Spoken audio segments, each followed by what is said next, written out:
அனைவருக்கும் வணக்கம். இன்னைக்கு நம்ம பார்க்க போற ஜாதகம் வந்து ஒரு கணவன் மனைவி ஜாதகம் தான். குழந்தை எப்போ அப்படின்னு கேட்டு வந்தாங்க. இந்த ஜாதகத்துல உங்களுக்கு சொல்லி கொடுக்குற மாதிரி சில நுணுக்கமான விஷயங்கள்லாம் இருந்தது. அதனால ஜாதகத்தை நான் விளக்க விரும்பல, பெரிய வீடியோ போகும். 2 ஜாதகம் பக்கத்துல போட சொல்றேன். ஜாதகத்தை பார்த்துக்கோங்க, ஆண் ஜாதகம் பெண் ஜாதகத்தை பார்த்துக்கோங்க. இதுல என்ன வந்து விளக்கணும்னா, ஆண் ஜாதகத்துல 5ஆம் இடத்துல சனி பார்வை இருக்கிறதுனால பெண் ஜாதகம் வந்து அதிக அளவு சுபத்துவமா இருக்கிறதுனாலையும், பெண் ஜாதகத்துல குரு கெட்டு போகாம இருக்கிறதுனாலையும், ராசி லக்னத்துக்கு 2 பேத்துக்குமே வந்து 5ஆம் அதிபதி 5ஆம் இடம் குரு இவங்கெல்லாம் வந்து பெருசா நெகட்டிவ் இல்லை. ஆனா ஆண் ஜாதகத்துல 5ஆம் இடத்துல வந்து சனியோட பார்வை உள்ளது, குரு வந்து 5ஆம் அதிபதி ஆகி அந்த வீட்டுக்கு 12ல மறையிறது, அந்த மாதிரி சில நெகட்டிவ் இருக்கிறதுனால தாமத புத்திர பாக்கியமா வருமே ஒழிய கண்டிப்பா புத்திர பாக்கியம்லாம் உண்டு.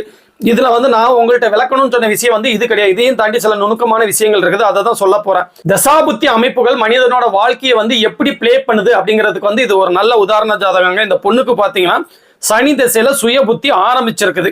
2 பேரோட ஜாதகத்திலையும் அதிக சுபத்துவமான கிரகம் பாத்தீங்கன்னா புதன் தான். பொண்ணுக்கு எடுத்துக்கிட்டீங்கன்னா நீச்ச பங்க ராஜ யோகத்துல குருவோட சுக்கரனோட தொடர்புல புதன் அதிக சுபத்துவம். ஐடி ஃபீல்ட்ல இருக்காங்களான்னு கேட்டா அதே மாதிரி ஐடி ஃபீல்ட்ல தான் இருக்கிறாங்க. ஏன்னா கன்னி வீடும் வந்து அதிக சுபத்துவம். அதே இது பையனோட ஜாதகத்துல எடுத்து பாத்தீங்கன்னாலும் அங்கேயும் குரு சுக்கரனோட ஒரே நேரத்துல தொடர்புல உள்ள புதன் தான் அதிக சுபத்துவமான கிரகம். நல்ல நிலைமையிலே இருக்காரு. அதே நேரத்தில் சூரியனும் வந்து நல்ல சுபத்துவமான கிரகம் தான். இவருக்கு 2 கிரகம் வந்து சுபத்துவமான கிரகம். அதே அடிப்படையில் அவரும் வந்து ஐடி ஃபீல்டில் தான் இருக்காரு. ஆனால் இந்த பொண்ணுக்கு சனி திசையில சுய புத்தி ஆரம்பிச்ச உடனே நல்ல சேலரி வாங்கிட்டு இருந்த பொண்ணு வேலையை வந்து திடீர்னு விட்டுடுச்சு.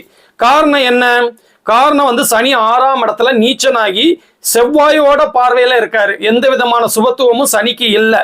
அதனால சனி திசை வந்த உடனே விருச்சிக லக்னத்துக்கு நல்லது செய்யாத சனி அந்த திசை வந்த உடனே 6ஆம் இடத்துல நீச்சனா உட்காந்து நேரடியா செவ்வாயோட பார்வையில இருக்கிறதுனால தேவையில்லாத விஷயங்கள் மேல வந்து நம்மளுக்கு வந்து கவனத்தை செலுத்தி எது தேவையோ அதுல இருந்து நம்மளை விலக்கி தேவையில்லாத விஷயத்துல கவனம் செலுத்தி வச்சு இந்த தசாபுத்திகள் மனுஷன் வந்து ஆட்டிவிக்கும் அப்படிங்கிற அடிப்படையில வேலை மெயினானது வேலையை விட வச்சிடுச்சு. எப்படி வேலையை விட்டேனே தெரியலங்கிறாங்க. இப்ப கேட்டா எதனால வேலையை விட்டேன்னு தெரியல. இப்ப ட்ரை பண்ணி பார்த்தா கிடைக்க மாட்டேங்கிறாங்க.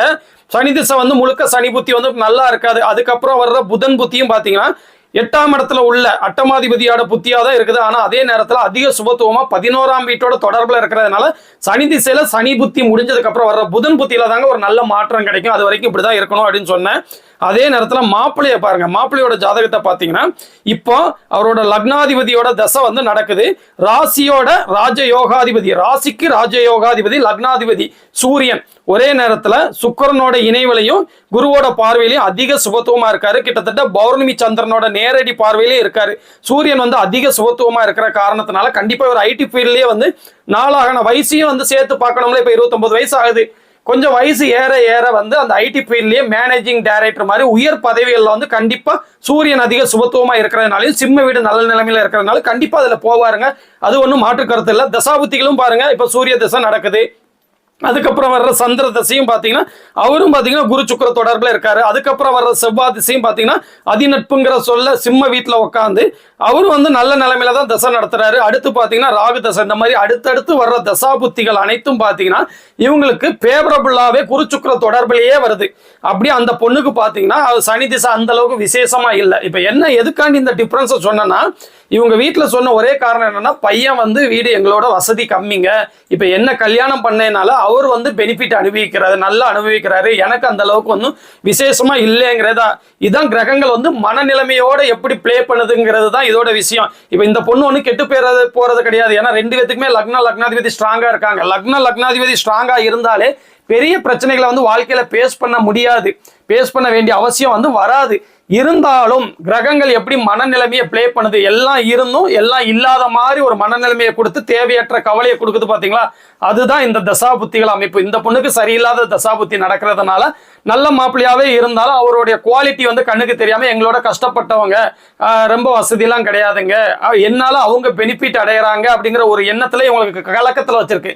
அதே பையனை எடுத்துக்கிட்டீங்கன்னா அவருக்கு நல்ல தசாபுத்தி நடக்குது. அதனால அவர் நல்லாவே இருக்காரு. மாமனார் வீட்டுல நல்ல சப்போர்ட்டும் கிடைக்குது. நல்ல மனைவி, மேலும் மேலும் வேலையிலேயே வந்து முன்னேறுவாரு. இந்த பொண்ணுக்கு வேலை போயிடுச்சு.